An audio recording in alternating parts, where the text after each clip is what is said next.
Olá, você acompanha agora os principais destaques internacionais dos últimos dias. Um estudo apontou que não vacinados contra a Covid têm mais riscos de morte pela doença. O relatório do governo australiano indicou que a maioria dos infectados pela variante Delta não tinham sido imunizados. O relatório do estado de Nova Gales do Sul, na Austrália, apontou que pessoas não vacinadas contra a Covid têm 16 vezes mais chances de precisar de UTI ou até de morrer por complicações da doença. O país, que acabou de passar por restrições sociais após alguns casos confirmados, começa a voltar à rotina por meio de flexibilizações.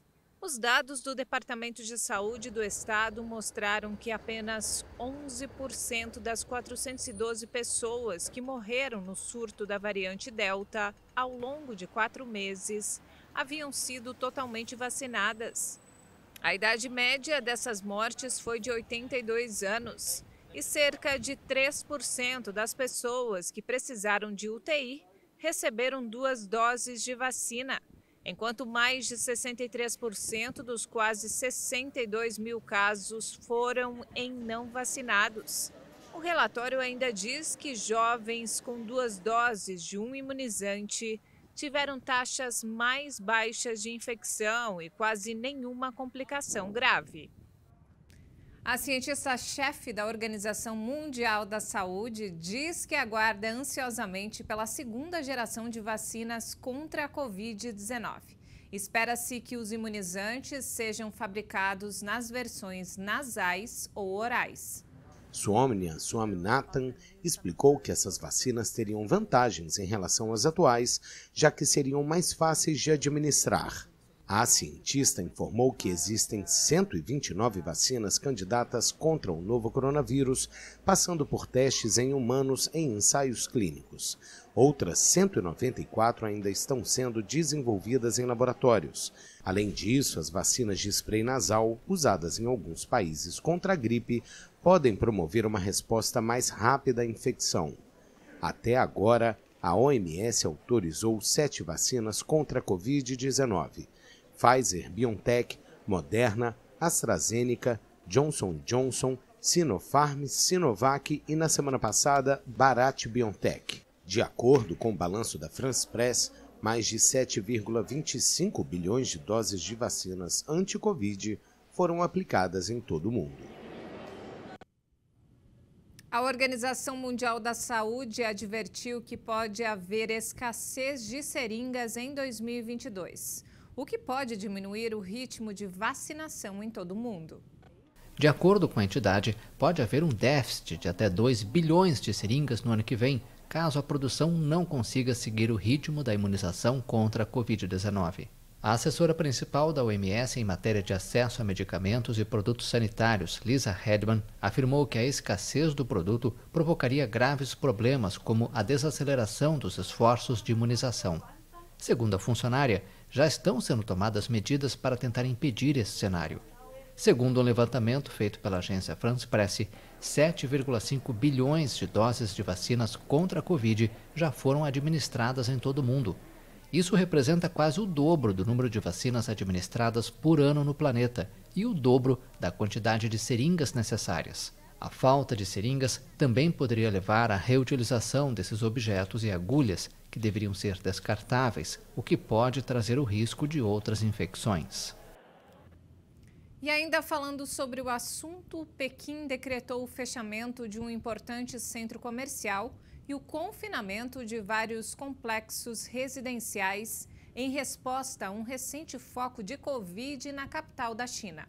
Em meio a uma onda de poluição, o país adota uma estratégia de tolerância zero com o vírus. O centro comercial Heifu City, no coração da capital chinesa, foi fechado na última quarta-feira à noite, depois que uma pessoa infectada com o coronavírus visitou o local. As saídas foram bloqueadas e trabalhadores e clientes só puderam deixar as instalações do prédio depois que foram submetidos a um teste de detecção. Em meio a uma onda de poluição, o país também decretou o fechamento de vários complexos residenciais da cidade, além de uma escola do ensino básico. A China adota uma estratégia de tolerância zero com o vírus e voltou a impor severas restrições e testes em larga escala. Mas o nível de infecções ainda é considerado muito reduzido na comparação com a maioria dos países do mundo. Enquanto outras nações flexibilizam as medidas contra a Covid-19, a China mantém a estratégia para tentar erradicar completamente a doença com medidas rígidas e restrições à mobilidade. A última onda de casos provocou o confinamento de milhões de pessoas e a limitação dos deslocamentos internos, com vários voos e viagens de trens cancelados. Olha só, uma cidade chinesa afetada pela Covid-19 oferece milhares de dólares a quem apresentar pistas que ajudem a detectar a origem do mais recente surto da doença. A China mantém a política Covid-0 a qualquer custo. A cidade de Haihe, na fronteira com a Rússia, oferece 15.500 dólares como recompensa para quem apresentar pistas que ajudem a detectar a origem do mais recente surto local da doença. O governo municipal ressaltou a necessidade de travar uma guerra popular de prevenção epidêmica e controle de transmissão do vírus o mais rapidamente possível. O gigante asiático registrou nesta terça-feira 43 casos locais em um pequeno foco da doença provocado pela variante Delta do vírus em 20 províncias e regiões. Pequim ressalta que os casos de contrabando, caça ilegal e pesca transfronteiriça devem ser reportados imediatamente e que uma pessoa que compra produtos importados online deve esterilizar e enviá-los para testes. Com a nova onda de contágios, milhões de pessoas foram colocadas em quarentena e as autoridades anunciaram regras mais rígidas para as viagens internas. Um foco de contágio na província central de Henan foi vinculado às escolas, o que levou as autoridades de saúde a pedir uma aceleração da vacinação das crianças. A China tem 5 vacinas com aprovação condicional, mas suas taxas de eficácia, que oscilam entre 50% e 82%, são inferiores às de marcas rivais como Pfizer-BioNTech e Moderna. A agência estatal de notícias Xinhua atacou os críticos da política chinesa ao afirmar que as medidas estritas de contenção representam a melhor forma de salvar vidas.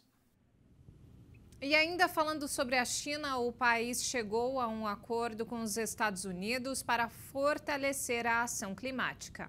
O anúncio inesperado foi feito logo após o primeiro-ministro britânico Boris Johnson pedir um impulso decisivo após um esboço de princípios que não despertou entusiasmo. O acordo sino-americano assegura que os dois países, que são os principais emissores de gases do efeito estufa, cerca de 40% do mundo, estão dispostos a liderar juntos, apesar de suas divergências profundas em outras áreas. Pouco depois, o enviado especial dos Estados Unidos, John Kerry, tomou a palavra saudando um roteiro que visa definir como iremos limitar o aquecimento e trabalhar juntos. Em particular, o documento menciona uma redução significativa nas emissões de metano, um gás de efeito estufa até 80 vezes mais poderoso que o CO2. Após o anúncio, o secretário-geral da ONU, Antônio Guterres, enfatizou no Twitter que enfrentar a crise climática requer colaboração e solidariedade internacional. As emissões de gases do efeito estufa desde a Revolução Industrial já provocaram um aumento de temperatura de 1,1 graus Celsius e suas caóticas consequências, incluindo secas, inundações e o aumento do nível do mar, que devem se agravar e provocar o surgimento de milhões de refugiados climáticos, de acordo com o alerta de especialistas. Os compromissos até 2030 com o qual os países chegaram a Glasgow deixavam a Terra no rumo de um aquecimento de 2,7 graus Celsius ou, na melhor das hipóteses, de 2,2 graus Celsius, segundo os cálculos. A recuperação britânica da pandemia de coronavírus ficou atrasada em relação a outros países ricos no terceiro trimestre. De acordo com dados oficiais, o Produto Interno Bruto cresceu 1,3% sobre os 3 meses anteriores, taxa mais fraca desde que o Reino Unido ficou sob lockdown no início de 2021. Segundo o Escritório Nacional de Estatísticas, o crescimento desacelerou no terceiro trimestre do ano a mais 1,3%, apesar do fim das restrições sanitárias. O Produto Interno Bruto do país continua 2,1% abaixo do nível do fim de 2019, antes da pandemia. O PIB cresceu 5,5% no segundo trimestre de 2021, graças à suspensão progressiva a partir de março de um confinamento de vários meses. No terceiro trimestre, em plena temporada de verão, os setores que mais contribuíram para o crescimento da economia britânica foram a hotelaria e restaurantes, a arte e entretenimento e os serviços de saúde, com um forte consumo das famílias. Mas o Escritório Nacional de Estatísticas detalhou que o investimento das empresas permaneceu bem abaixo do nível pré-pandemia nos 3 meses que terminaram em setembro. Trabalhadores que faziam uma escavação em Lima, no Peru, encontraram restos de um cemitério com peças de cerâmica de 2.000 anos. Segundo os especialistas, o cemitério encontrado no distrito de La Vitória estaria ligado ao desenvolvimento cultural blanco sobre rojo, assentado na costa central do Peru. Em particular, este hallazgo que vemos hoje dia. Esse achado que vemos hoje tem 2.000 anos. Até agora são 6 corpos que recuperamos, crianças e adultos, acompanhados de um conjunto de vasos de cerâmica que foram feitos para serem enterrados. Estamos recuperando atualmente cerca de 40 vasos de diferentes formas relacionados ao estilo branco sobre rojo. De diferentes formas relacionadas com o estilo branco sobre rojo. As descobertas de vestígios arqueológicos ocorrem com frequência no Peru. Todas as empresas de serviço público que fazem escavações contam com arqueólogos em suas equipes. O deserto do Atacama, no Chile, abriga um gigantesco lixão clandestino de roupas que se compram, vestem e descartam nos Estados Unidos, na Europa e na Ásia. O lixão tóxico da moda descartável cresce cerca de 59.000 toneladas por ano. Várias pessoas vêm todos os dias vasculhar os montes de tecido em busca das melhores peças para revender nos seus bairros. Alguns, como esta migrante venezuelana, aproveitam as pilhas para procurar agasalhos. Hoje viemos procurar roupas porque realmente não temos, porque nos desfizemos das nossas na vinda para o Chile. O Chile é o maior consumidor de roupas da América Latina e também o principal importador de peças de segunda mão da Ásia, Europa, Estados Unidos e Canadá. Na Zona Franca, os comerciantes selecionam roupas para as suas lojas. O que sobra não pode sair pela alfândega, então acaba contrabandeado ou jogado fora. Como as roupas não são biodegradáveis, não são aceitas em aterros municipais e vão parar em aterros clandestinos. Esses resíduos têxteis são gerados pela importação dessas roupas usadas. Exércitos de pessoas na zona de livre comércio selecionam entre roupas premium, de primeira e segunda categorias e lixo. O lixo é o que costuma ir para o deserto e agora passamos a utilizar como matéria-prima para fazer nossos painéis de isolamento térmico. A Ecofibra usa os resíduos têxteis como matéria-prima. Fundada em 2018, a fábrica produz termopainéis para habitações sociais pré-fabricadas, evitando as habituais lã de vidro ou lã mineral, altamente poluentes.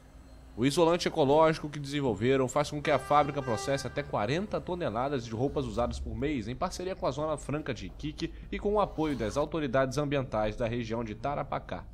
De acordo com estudos de 2019 da ONU, a produção de roupas no mundo é responsável por 20% do desperdício global de água.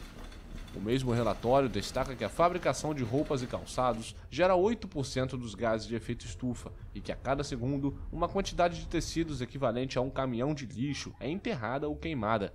Para tentar reduzir o desperdício têxtil do Chile, Rosário Evia fundou a Ecocitex, em uma antiga fábrica de fios à beira da falência.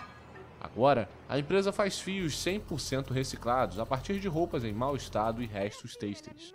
A fábrica também aposta na educação da população para que o consumo desnecessário de tecidos seja reduzido. Com a educação e uma nova lei que obriga os importadores de roupas e tecidos a cuidar de seus resíduos, essas empresas acreditam na conscientização das pessoas de que a moda pode ser tão tóxica quanto pneus ou plásticos.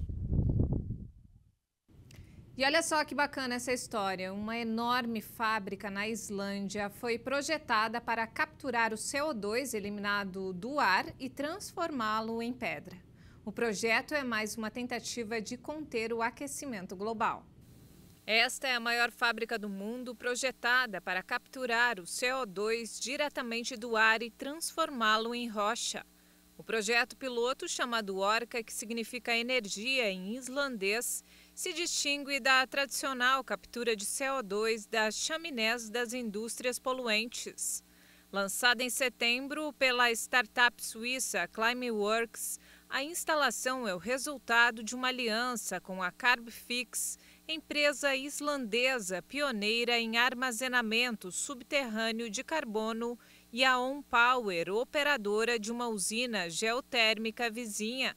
Depois de ser filtrado, o dióxido de carbono é transportado por uma tubulação subterrânea e dissolvido na água. A mistura é injetada sob alta pressão na rocha basáltica e se solidifica graças à reação química do gás com o cálcio, magnésio e ferro contidos no basalto. A técnica permite que um processo natural chamado mineralização, que normalmente leva centenas de milhares de anos, acelere para menos de 2 anos. De acordo com a Carbfix, esta é atualmente a maneira mais estável e segura de armazenar carbono. O procedimento é caro e consome muita energia, mas é mais uma iniciativa na luta contra o aquecimento global. Que projeto bacana, hein? E não temos mais tempo, essa edição fica por aqui. Mais informações ao longo da nossa programação. E se quiser rever nossas reportagens, acesse o canal HIT Notícias no YouTube. Obrigada pela companhia.